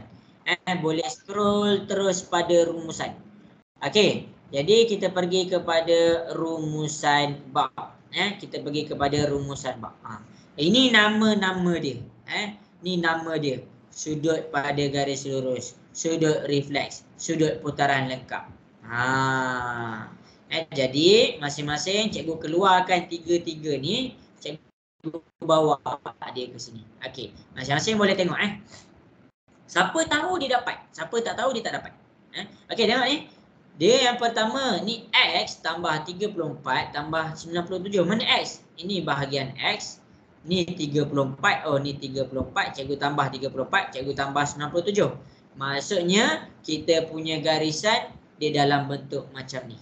Okey, kamu rasa kalau bentuk macam ni apa jawapan dia? Apa jawapan dia? Sudut refleks. Ya, pandai. Jawapan dia adalah sudut refleks. Itu maksud dia. Okey, kita tengok pula. Kita tengok pula. Ni. X, okey, X 34, 63, 63. Oh, dia buka macam ni. Okey, jadi ini garis ni adalah dia punya garis nak sudut tu. X ni X. Ni 34, sini 63. Dia buat daripada X sampai ke 63. Okey, rasa-rasa ni jawapannya apa?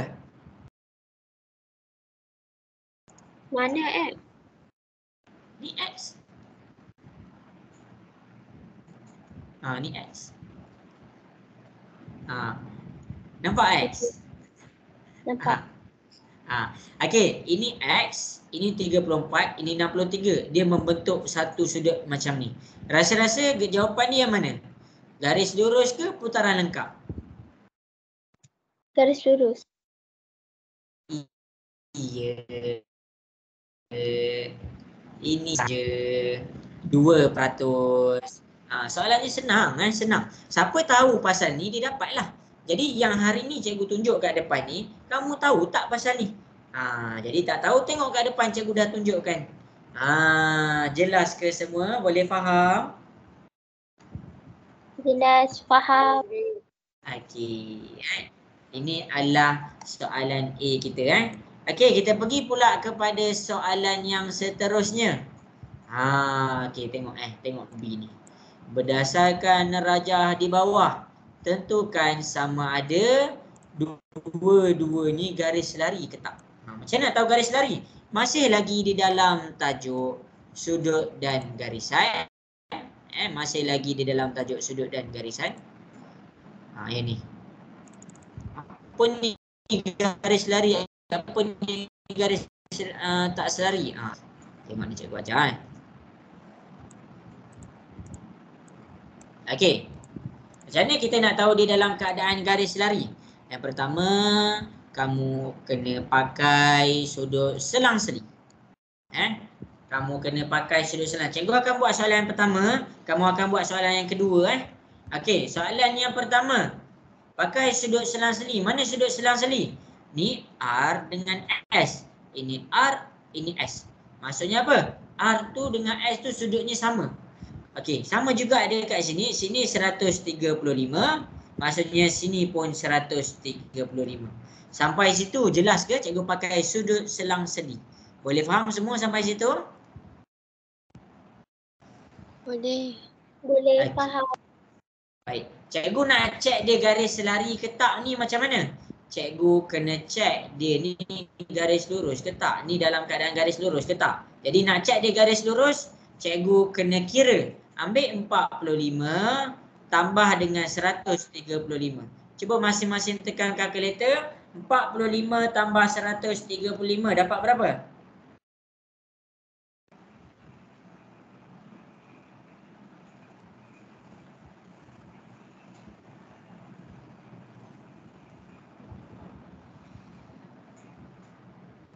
Ha, 45 tambah 135. Tekan kalkulator dapat berapa? 180. 180. 180 ni garis lurus tak? Ya. Garis lurus. Ya, dia dalam keadaan garis lurus. Maksudnya ini adalah dalam keadaan garis lurus. Maksudnya dia adalah PQ dengan RS tu adalah garis selari. Tu je. Jadi tengok Simon, PQ dan RS adalah bukan garis selari. Dia kata bukan. Salah. Sebab PQ dengan RS ni garis lari. Jadi kita cakap statement ni adalah statement yang palsu. Okey, berdasarkan contoh yang cikgu bagi dekat soalan nombor 1, cuba selesaikan soalan nombor 2. Okey, cuba selesaikan soalan nombor 2. Cikgu tunggu.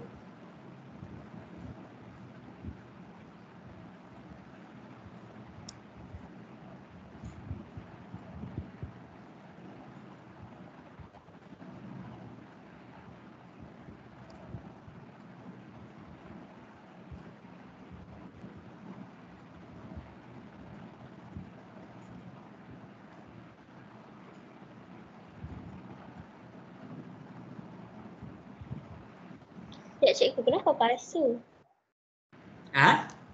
Kenapa palsu? Kenapa palsu? Sebab kan kita cek dia dah dalam 180, maksudnya PQ dengan RS sepatutnya garis selari kan? Okey, sampai situ jelas? Jelas. Tapi statement ni dia kata PQ dengan RS tu bukan garis selari. Salah lah statement tu. Salah lah ayat ni. Sebab tu cikgu cakap palsu. Jelas? Jelas. Okey. Cuba buat nombor 2 tu.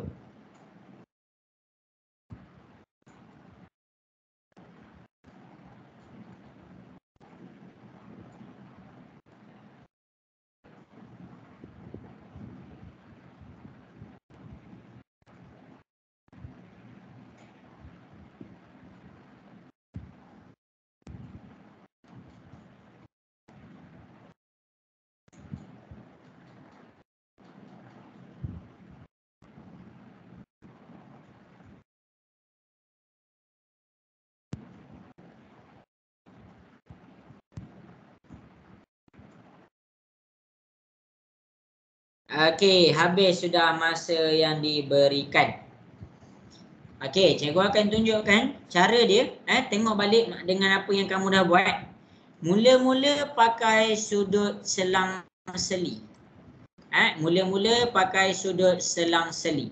Sini 63, maksudnya sini pun 63. Nak cek dia garis lurus selari. Kita ambil 63 dengan 117. 63 tambah 117, tekan kalkulator, dapat berapa?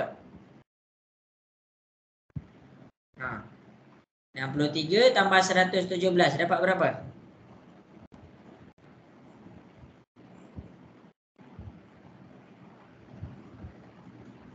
Cepat-cepat, siapa-siapa? 63 tambah 117, tekan kalkulator, dapat berapa?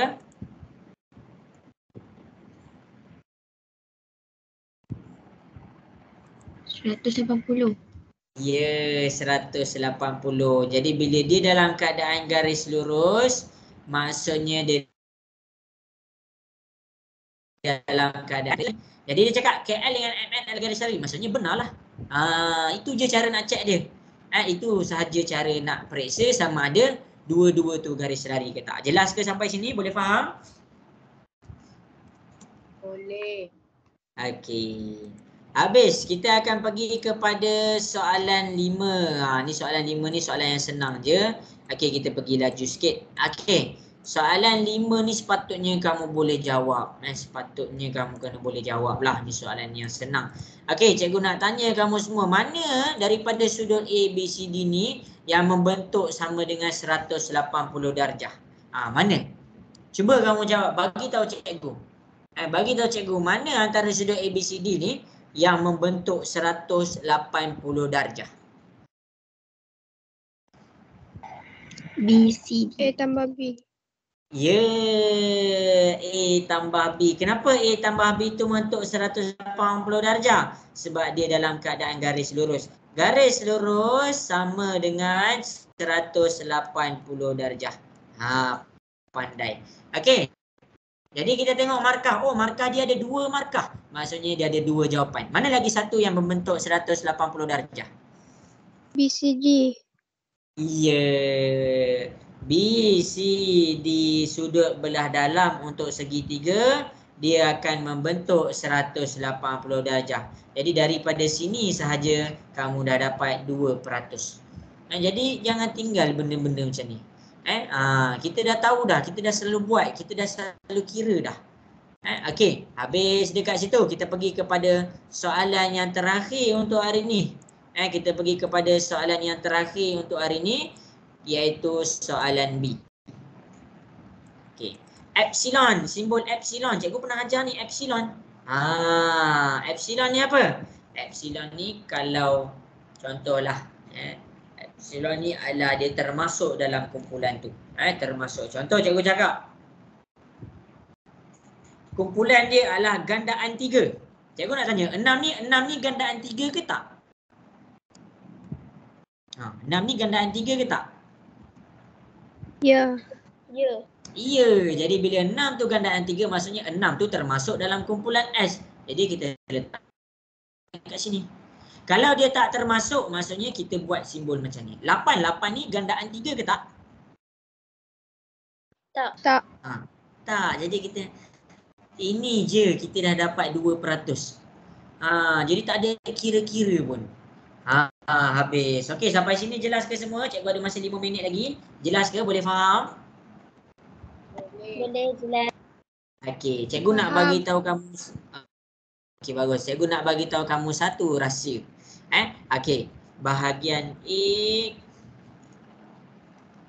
untuk UASA dengan bahagian B untuk UASA. Okey, kita pergi kepada bahagian B daripada awal sampailah habis. Okey, cikgu nak kamu faham satu benda je. Bahagian B tiada jalan kerja diperlukan. Walaupun dia ada jalan kerja, tapi pemeriksa tak tengok pun kamu punya jalan kerja. Memang nak dapatkan jawapan yang betul, kamu perlukan jalan kerja. Tapi markah kamu bukan pada jalan kerja. Sebagai contoh, 1A. 1A ni kena gariskan je. Garisan kamu tu adalah 1%. Tak ada kira-kira dan kamu tak perlu tunjukkan pun dia punya jalan kerja. Cikgu terangkan lagi sekali. Cikgu terangkan lagi sekali. Kita pergi kepada 1B. 1B dekat sini dia memang ada jalan kerja. Tapi dekat belah jawapan kamu hanya letakkan mana satu benar. Kalau sini benar, cakaplah benar. Kalau sini palsu, cakaplah dia palsu. Itu sahaja. Kamu tak perlu pun tunjukkan dia punya jalan kerja. Maksudnya jawapan tu dah ada. Letakkan benar ataupun palsu sahaja. Okey, kita pergi. Kita tak percaya kita tengok kepada soalan C. Soalan C ni ada jalan kerja dia yang cikgu tunjuk tadi. Tapi soalan ni disuruh kamu tick je, disuruh kamu write je. Kalau kamu tak tahu pun jangan tinggal. Sebab apa? Sebab jawapan dia adalah antara tiga-tiga tu. Habis dekat soalan C. Okey, kemudian kita pergi kepada soalan 2B, 2A. Soalan dia suruh apa? Bulatkan nilai P. Kamu kena, kalau tak tahu sangat pun jangan tak bulat. Sama ada nak bulat ni, nak bulat ni, nak bulat ni. Bulatkan je. Kalau tak tahu jangan tinggal. Jadi kalau tahu lagi baguslah, kita boleh bulatkan. Ada jalan kerja? Ada. Tapi pemeriksa tengok tak? Tak. Pemeriksa tak tengok. Pemeriksa nak tengok bulatan kamu dekat mana. Bukan macam mana kamu dapat 3375 tu. Jelas ke semua? Boleh faham? Boleh. Jelas. Okey. Kita pergi kepada B. Kalau yang ni kita buat garis. Kita tak tunjuk pun jalan kerja. Pemeriksa tak tengok jalan kerja. 3/4, 12/16. Yang ni bila kamu buat garis, baru dapat markah. Okey, kita pergi kepada soalan yang seterusnya. Kita pergi kepada Pernah belajar nisbah ke ni sebelum ni? apa? Ada belajar nisbah ke sebelum ni? Ada. Tapi dengan cikgu tak. Dengan cikgu tak. Cikgu masuk pertengahan terus. Nisbah tu bab 4. Cikgu terus tak sempat dengan cikgu. Kamu tak sempat dengan cikgu. Nisbah tu kena study balik tu. Masuk ni periksa. Okey, yang ni Pythagoras theorem ni masuk kat periksa. Okey, contohlah cikgu tak tahulah jawapan ni. Tak tahu jawapan dia, kamu kena faham. Hitung nilai QS, tandakan right. Tandakan right je mana yang betul. Jadi dekat sini kita jumpa 15 tadi. Right je mana yang betul. Jadi kalau kamu tak tahu Pythagoras theorem macam mana, cikgu dah tunjuk satu-satu tadi dekat atas. Tak tahu jangan tinggalkan tanda right tu. Sebab apa? Markah tu bukan pada jalan kerja. Markah tu pada kamu right yang mana. Macam 3A. Cikgu tak tahu sangat lah. Kamu kena faham satu benda. Markah tu bukan pada jalan kerja. Jadi kamu ambil je kotak mana yang kamu nak kena isi dalam ni. Ni kan ada jawapan yang betul. Ambil ni isi sini. Ambil ni isi sini. Jawapan dah ada. Jawapan dah ada. Jangan tinggal. 3B. 3B. Jawapan ni memang ada jalan kerja. Tapi kamu kena bulatkan je. Bulatan kamu tu jawapan kamu. Okey, kita pergi kepada soalan yang seterusnya. 4A. Tak tahulah. Tak tahu, gariskan saja. Kalau ada 2 markah, ada 2 garisan. Ini kita buat tadi dah. Okey, garis je. Mana ada jalan kerja pun. Tak kena kira pun. Okey, yang ni memang ada kena kira pun. Tapi jawapan tu dihukum. Diberi kalau kamu buat bulatan. Bila kamu buat bulatan baru dapat markah. Sama juga dengan soalan yang seterusnya. Kita pergi kepada soalan 5 ni. AB. Memang ada jalan kerja. Okey, AB dengan BCD. Okey, BCD. Jadi dekat sini, kita boleh nampak yang jawapan tu dah ada dekat situ. Okey, yang ni. Ni 6 dengan 8. Kamu isi dekat sini 6, kamu isi dekat sini 8. Okey, jadi dalam kertas UASA, kalau bahagian B, jawapan dalam buku, jawapan terlibat. Sama juga dengan bahagian A.